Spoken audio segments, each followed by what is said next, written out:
a dress rehearsal for the next commercial crew flight test, making room for another visitor at the space station, and a mission to test a next-generation solar sail. A few of the stories to tell you about this week at NASA. NASA astronauts Butch Wilmore and Sonny Williams, along with teams from NASA, Boeing, and United Launch Alliance, recently completed a dress rehearsal for our upcoming Boeing crew flight test to the International Space Station. Wilmore and Williams will be the first astronauts to fly to the space station aboard Boeing's Starliner spacecraft. Liftoff from Cape Canaveral Space Force Station in Florida is targeted for May 6th. Meanwhile, to make room at the space station for the arrival of the Boeing Starliner spacecraft, the members of our SpaceX Crew 8 mission worked with ground controllers to relocate their SpaceX Dragon spacecraft to a different docking port.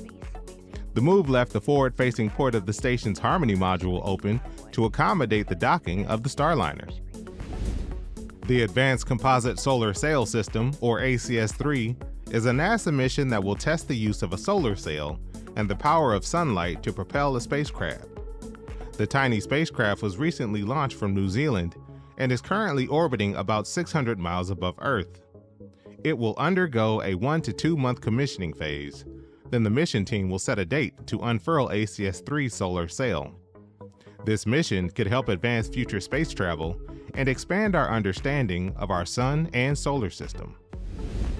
The sun is entering a period of peak activity called solar maximum, which only occurs about every 11 years.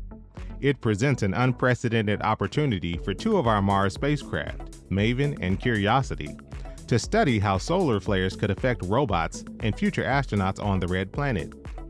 Maven observes radiation, solar particles, and more from orbit high above Mars, while Curiosity's radiation assessment detector can help researchers understand how radiation impacts carbon-based molecules on the Martian surface.